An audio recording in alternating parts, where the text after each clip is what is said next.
হ্যাঁ স্টুডেন্টস, আমরা আগের ক্লাসে ডেভেলপমেন্ট ব্যাংক সম্বন্ধে পড়েছি। আজকে আমরা তারই ঠিক পরে আরেকটা নতুন টার্ম সম্পর্কে জানবো, যেটা এক ধরনের ব্যাংকই। সেটা হচ্ছে লোকাল এরিয়া ব্যাংক। যেখানে দুর্গম এলাকা বা এমন কোনো গ্রাম যেখানে কিনা অন্যান্য ব্যাংকিং সার্ভিস খুব একটা ভালোভাবে প্রবেশ করতে পারেনি, সেখানে বড় ব্যবসায়ীরা নিজেদের মতো করে একটা ব্যাংক খুলে নেয় এবং সেটা সংকীর্ণ এলাকাতে ছোট ধরনের যে প্রাইভেট ব্যাংক খোলে, এটাকে বলা হয় লোকাল এরিয়া ব্যাংক। এই রকম ব্যাংকগুলো অনেক সময় ফাইন্যান্সিয়াল ইন্টারমিডিয়েট হিসেবে কাজ করে, মধ্যস্থতা হিসেবে কাজ করে। যে দেখা গেল যে সেখানে কোনো একটা জায়গাতে এসবিআই বা কোনো একটা ব্যাংকে যেতে পারলো না, তাহলে কি করলো যে আচ্ছা ঠিক আছে, তোমাদের সেকশনে হয়ে আমরা কাজ করব, আমাদেরকে তোমাদের হচ্ছে কি যে এসবিআই বা সিবিআই বা হচ্ছে কোনো যে নামি দামি ব্যাংকের হচ্ছে কি লোগো নিয়ে নিল এবং সঙ্গে ওদেরকেও কিছু টাকা দিয়ে দিল এবং তাদের কাজটাই মানে কি সেই সব ব্যাংকগুলো করে দিল। এটা হচ্ছে লোকাল এরিয়া ব্যাংক এবং সেটা লিমিটেড জায়গা জুড়েই হয়। এই ব্যাংক মানে লোকাল এরিয়া ব্যাংকের তকমা বা LAB এর তকমা পেতে হলে মিনিমাম 5 কোটি টাকা এর ক্যাপিটাল থাকা দরকার। এটা তবে এটা আলাদা আলাদা আম, বছর হিসেবে আলাদা আলাদা হয়। 2025 হিসেবে আলাদা হবে। যেটার কথা আমি বলছি এটা সম্ভবত 1996 সালের হচ্ছে অ্যামাউন্ট হিসেবে। আচ্ছা, তারপর হচ্ছে তোমরা আলাদা করে দেখে নিও রিসেন্ট কী কী ক্রাইটেরিয়া আছে এসব হওয়ার জন্য। তো প্রায়োরিটি সেক্টর যেসব আছে, যেগুলো মানে MSME হতে পারে বা যেগুলোতে ভবিষ্যতে অনেক টাকা ইকোনমিক্যালি আপলিফমেন্ট হতে পারে সোসাইটির জন্য, তো তাদের মানে সেখানে মিনিমাম এদের 40% টাকা খাটাতেই হবে। আর তোমরা এই সম্বন্ধে আরও ইনফরমেশন যোগাযোগ মানে করে নিও, খুব একটা বেশি ইম্পর্টেন্ট না। আলাদা আলাদা বছর আলাদা আলাদা ক্রাইটেরিয়া থাকতে পারে বা 5 বছর 10 বছর পর পর ক্রাইটেরিয়া থাকতে পারে। আমি আমি যে বইটা থেকে পেয়েছি সেটা লাস্টে 2014 পর্যন্ত আপডেট আছে, তার পরবর্তী 10 বছরের নেই। তো তোমরা ভালো করে এটা পড়ে নিও ইন্টারনেট থেকে। ক্রাইটেরিয়া অফ LAB বা লোকাল এরিয়া ব্যাংক, ঠিক আছে? আচ্ছা চলো, এবার আজকে আমরা নতুন একটা মেজর টপিক শুরু করব। আমি বলেছিলাম যে মানি ব্যাংকিং চ্যাপ্টারের মধ্যে মানি যে চ্যাপ্টারটা ছোট, ওটা আমরা পড়া শেষ। ব্যাংকিং চ্যাপ্টারটা বিরাট বড়, সেটার হচ্ছে 6টা সাব টপিক, 10টা টপিক আমরা করে নিয়েছি। তার মধ্যে মানে খুশির খবর যে আমরা 4টা বড় টপিক শেষ করে ফেলেছি। এবার আমাদের কাছে আছে, আজকে আমরা শুরু করতে যাচ্ছি 5 নম্বর বড় টপিক, সেটা হচ্ছে NBFC বা নন ব্যাংকিং ফাইন্যান্সিয়াল কোম্পানিজ, ঠিক আছে? এবার তার মানে যদিও এই টপিকটা এই চ্যাপ্টারে আসার কথা নয়, কারণ এটা নন ব্যাংকিং কথাটা বললাম, তাহলে ব্যাংকিংয়ের মধ্যে কেন আনলাম? কারণ কি, এই নন ব্যাংকিং ফাইন্যান্সিয়াল কোম্পানির মধ্যেও কিছুটা ব্যাংকের হচ্ছে স্ট্রাকচার আমরা দেখতে পাই বা ব্যাংকের মতো বৈশিষ্ট্য আমরা দেখতে পাই। চলো সেটা নিয়ে আমরা আলোচনা করব। মানে ফাইন্যান্সিয়াল কোম্পানি হলো এক ধরনের মানে কি লেন্ডিং কোম্পানি, মানে টাকা ধার দেওয়ার কোম্পানি, যারা কিনা মাসে মাসে সুদ বা বছরে বছরে এক প্রকারের সুদ মানে কি নিয়ে থাকে কাস্টমারদের কাছ থেকে।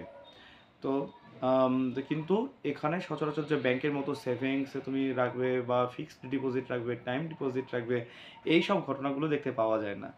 এগুলোই হচ্ছে তোমার ফাইন্যান্স কোম্পানি, ঠিক আছে? যেগুলো আমরা অনেক সময় ব্যাংক বাইক হচ্ছে ফাইন্যান্সে নিচ্ছে, হাউস লোন নিচ্ছে মানে কি সাধারণ ফ্যামিলি ফাইন্যান্স কোম্পানির কাছ থেকে। এইটাই হচ্ছে এক ধরনের নন ব্যাংকিং ফাইন্যান্স কোম্পানিজ। আচ্ছা, তো আমরা আর আরেকটা ব্যাপার, যখন তুমি ফাইন্যান্স কোম্পানিতে টাকা মানে কি যে দেবে, তখন কিন্তু এরা ডিমান্ড ডিপোজিট নেবে না। তার মানে তুমি চেক দিলে ওরা কিন্তু মানে সেটা গ্রাহ্য করে না। তুমি চেকও এক ধরনের হচ্ছে ডিমান্ড ডিপোজিট। তোমার অ্যাকাউন্টে 10 লাখ টাকা রাখা আছে, তুমি 1 লাখ টাকা চাইছো, ব্যাংক থেকে তুলে দিতে চাইছো, তার জন্য একটা ফর্ম ফিল আপ করলে। তো ডিমান্ড ডিপোজিট মানে কি করলে যে আচ্ছা আমি একটা চেক দিয়ে দিচ্ছি, ওরা মানে ওদের যে সুযোগ সুবিধা মতো ওরা টাকাটা তুলে নেবে। তো এটা কিন্তু ফাইন্যান্স কোম্পানিতে সচরাচর হয় না, নন ব্যাংকিং। সে কোনো নতুন ফাইন্যান্স কোম্পানি এই পলিসি যদি অবলম্বন করে তাহলে তাদের ব্যাপার, তারা করলে চাইলে করতেই পারে, তবে সচরাচর হচ্ছে এই ডিমান্ড ডিপোজিট কিন্তু অ্যাকসেপ্ট করে না। চলো এবার বোঝা যাক যে নন ব্যাংকিং ফাইন্যান্সিয়াল কোম্পানি এটা ইন্ডিয়াতে প্রধানত কত রকমের হয়। এটা 3 রকমের হয়। তার মানে এবার তোমাদেরকে চার্ট বানাতে হবে, তীর চিহ্ন দিয়ে মানে কি শ্রেণী বিভাগ করতে হবে। কি বললাম, নন ব্যাংকিং ফাইন্যান্সিয়াল কোম্পানি হচ্ছে 3 রকমের হয়। একটা হচ্ছে all India financial institutions, 2 number নন ব্যাংকিং ফাইন্যান্সিয়াল কোম্পানিজ, তারপর আর 3 নাম্বার হচ্ছে প্রাইমারি ডিলার্স। আরেকবার বলছি, একে নন ব্যাংকিং ফাইন্যান্সিয়াল ইনস্টিটিউশনস হচ্ছে কি 3 রকমের হয়। এক নাম্বারটা all India financial institutions, 2 number নন ব্যাংকিং ফাইন্যান্সিয়াল কোম্পানিজ, তারপর হচ্ছে কি যে 3 নাম্বারটা হচ্ছে প্রাইমারি ডিলার্স।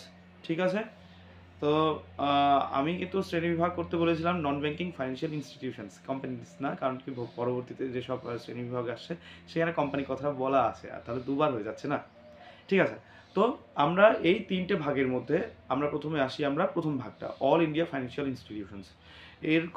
এগুলো কি উদাহরণ কি কি হয়, যেমন নাবার্ড ডেভেলপমেন্ট ব্যাংক এক ধরনের, এটাকেও আমি financial non banking financial institutions বলতে পারি আমি। আচ্ছা, নাবার্ড, সিডবি, এক্সিম ব্যাংক অ্যান্ড যে এনএইচবি, এগুলোই হচ্ছে এই 4টা ব্যাংক হচ্ছে কি যে অল ইন্ডিয়া ফাইন্যান্সিয়াল ইনস্টিটিউশনস। কী কী বললাম আমি, NABARD, SIDBI, EXIM bank and NHB, এগুলো আমরা মানে মোটামুটি ডিটেইলে ডেভেলপমেন্ট ব্যাংকের মধ্যে আমরা করে ফেলেছি, তো এই নিয়ে আমরা কোনো আলোচনা করছি না। এবার আসে আমাদের সেকেন্ড মানে কি যে শ্রেণী বিভাগ, সেটা কি নন ব্যাংকিং ফাইন্যান্সিয়াল কোম্পানিজ। এই নন ব্যাংকিং ফাইন্যান্সিয়াল কোম্পানিজ আবার হচ্ছে কি 3 রকমের হয়। কি কি, NBFC D.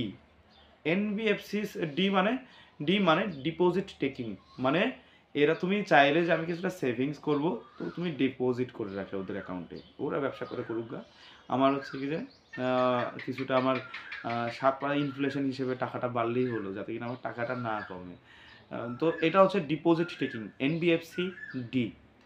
2 number NBFC ND, মানে নন ডিপোজিট টেকিং। তো এরা শুধুমাত্র নিজেদের পয়সায় খাটাবে, বাবা তুমি পয়সা দেবে, তোমার পয়সা খাটাবে, ওদের তো লস হবে, তুমি আবার সুদ চাইবে এক্সট্রা করে, বেশি করে, দরকার নেই, আমার পয়সা আমি খাটাবো। 2টো কাস্টমার আমি ধরেছি, এটা আমার মানে কি যে ক্যালিতে আমি দুটো মানে কি যে 5% মাসে সুদ নেব, মানে কি বছর শেষে 60% সুদ হয়ে যাবে, ওটা হচ্ছে কি যে আমি ভোগ করবো, তোমার পয়সা তুমি রাখো বাবা, আমি খাটাই আমার পয়সা। তো এনবিএফসি এনডি মানে নন ডিপোজিট টেকিং। 3 নাম্বারটা হচ্ছে হাউজিং ফাইন্যান্স কোম্পানিজ। ঠিক আছে, তাহলে আমরা আরেকবার রিভিশন করি, নাহলে তো ভুলে যাচ্ছি আমরা শুরু করছিলাম নন ব্যাংকিং ফাইন্যান্সিয়াল ইনস্টিটিউশনস থেকে। এটা 3 রকমের হয়। প্রথমটা আসবে অল ইন্ডিয়া ফাইন্যান্সিয়াল ইনস্টিটিউশনস। আরেকবার বলছি, অল ইন্ডিয়া ফাইন্যান্সিয়াল ইনস্টিটিউশনস। 2 নম্বরে নন ব্যাংকিং ফাইন্যান্সিয়াল কোম্পানিজ। 3 নাম্বারটা হচ্ছে প্রাইমারি ডিলার্স। প্রথমটা আমরা আসি, অল ইন্ডিয়া ফাইন্যান্সিয়াল ইনস্টিটিউশনস হচ্ছে কি 4 রকমের হয়, নাবার্ড, সিডবি, এক্সিম আর এনএইচবি। এবার 2 নম্বরে আসি আমরা নন ব্যাংকিং ফাইন্যান্সিয়াল কোম্পানিজ, সেটা আবার 3 রকমের হয়। এটা এনবিএফসি ডি, এনবিএফসি এনডি, আর 3 নম্বর হাউজিং ফাইন্যান্স কোম্পানিজ বা এইচএফসি। ঠিক আছে, আচ্ছা এবার এই 3টার মধ্যে কোনটা NBFC D, NBFC ND, housing finance company, এই 3টার মধ্যে এনবিএফসি এনডি আবার হচ্ছে 2 রকমের হয়। এটা হচ্ছে আদার এনবিএফসি এনডি, আর একটা সিস্টেমেটিক্যালি ইম্পর্টেন্ট এনবিএফসি এনডি। কী কী বললাম, আদার এনবিএফসি এনডি আর একটা সিস্টেমেটিক্যালি ইম্পর্টেন্ট এনবিএফসি এনডি।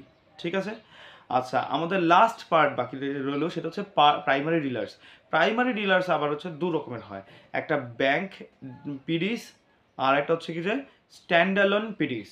কী কী বললাম, ব্যাংক পিডি, এস মানে প্লুরাল নাম্বার, তো আমি পিডি বললাম, ব্যাংক পিডি, আর একটা হচ্ছে কি স্ট্যান্ডালোন পিডি।